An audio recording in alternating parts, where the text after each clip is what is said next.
Good morning बच्चों।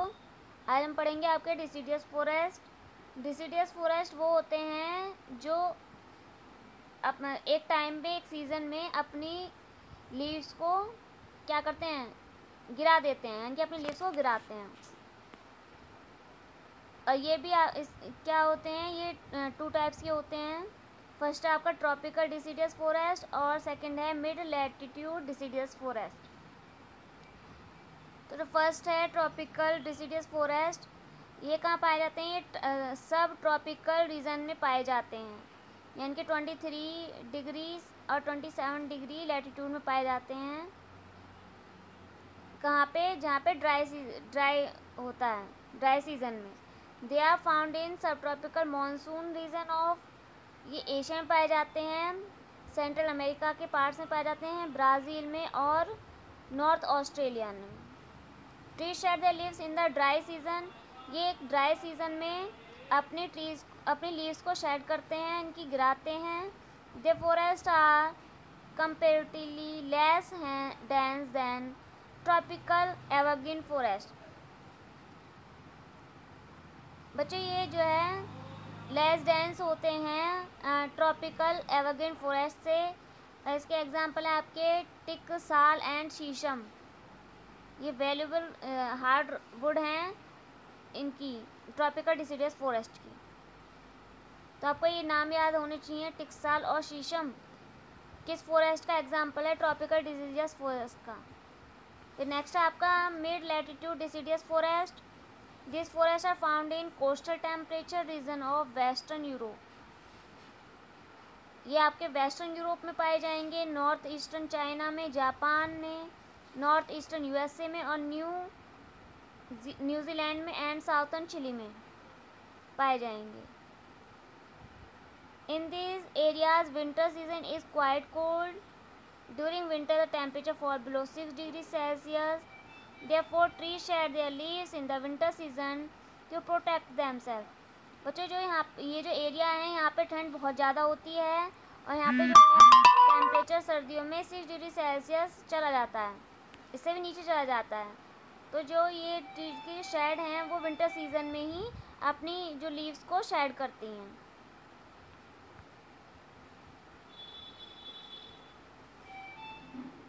इसकी special trees कौन कौन सी हैं? बिच एज और ओक।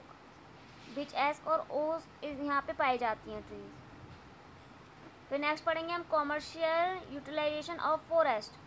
कॉमर्शियल यानी कि उद्योग के लिए, यूटिलाइजेशन का मतलब होता है उपयोग। उद्योग के लिए फॉरेस्ट का उपयोग कैसे कैसे किया जाता है? बच्चों आपको पता है कि फॉरेस्ट का यूज़ बहुत ज़्यादा है। क्यों है? क्योंकि हमें लकड़ी की ज़रूरत होती है फर्नीचर बनाने के लिए, और कॉमर्शियल यूज़ के लिए बहुत इम्पोर्टेंट है। और जहाँ पे जिन देशों में फॉरेस्ट ज़्यादा हैं उनकी मतलब कॉमर्शियल वैल्यू भी ज़्यादा है। जैसे कि इसमें दिया हुआ है Norway, Sweden, Finland and Canada important export of several forest product. कि ये जो कंट्रीज़ हैं नॉर्वे, स्वीडन और फिनलैंड और कनाडा, ये बहुत ही ज़्यादा एक्सपोर्ट करती हैं फॉरेस्ट प्रोडक्ट का। फॉरेस्ट प्रोडक्ट यानी कि जंगलों से जो भी चीज़ें प्राप्त होती हैं उनका एक्सपोर्ट करती हैं अदर कंट्रीज़ को, जैसे कि paper, wood, pulp, newsprint, इन सब चीज़ों का एक्सपोर्ट करती हैं अदर कंट्रीज़ को। In India and other monsoon countries और south east Asia, rosewood, sandalwood and teak and mahogany important spices have commercial utility to get extent। मुझे south east Asia में रोजवुड, सैंडलवुड और टिक और mahogany trees पाई जाती हैं, की special प्रजातियाँ पाई जाती हैं।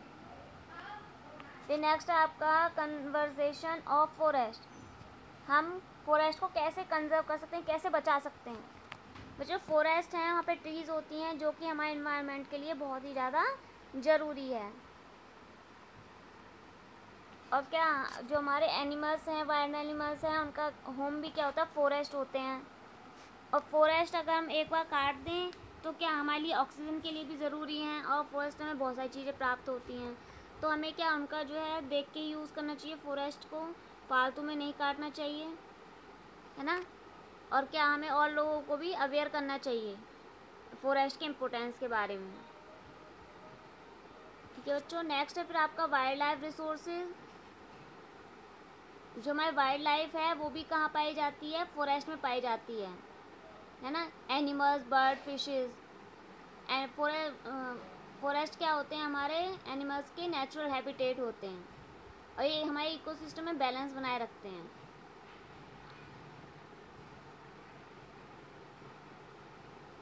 तो इनके वाइल्ड लाइफ रिसोर्सेज क्या, इनकी वाइल्ड लाइफ को बचाने के लिए क्या नेशनल पार्क बनाए गए हैं सरकार द्वारा, वाइल्ड लाइफ सेंचुरी बनाई गई हैं, बायोस्फीयर रिजर्व बनाए गए हैं एनिमल्स को बचाने के लिए। और इंडिया में क्या lions, tiger, deep great India bustard, peacock has been banned, यानी इन सबको मारे जाना, इनका शिकार करना क्या है, बैंड है। तो बच्चों आपका ये चैप्टर कंप्लीट हो चुका है। आप इसका बुक वर्क खुद करेंगे और मुझे सेंड करेंगे। होमवर्क है आपका बुक वर्क फाइंड करना है आपको खुद इस चैप्टर का, फिर कल मैं आपके क्वेश्चन आंसर्स कराऊंगी। बुक वर्क आप खुद करेंगे। ठीक है बच्चों, थैंक यू।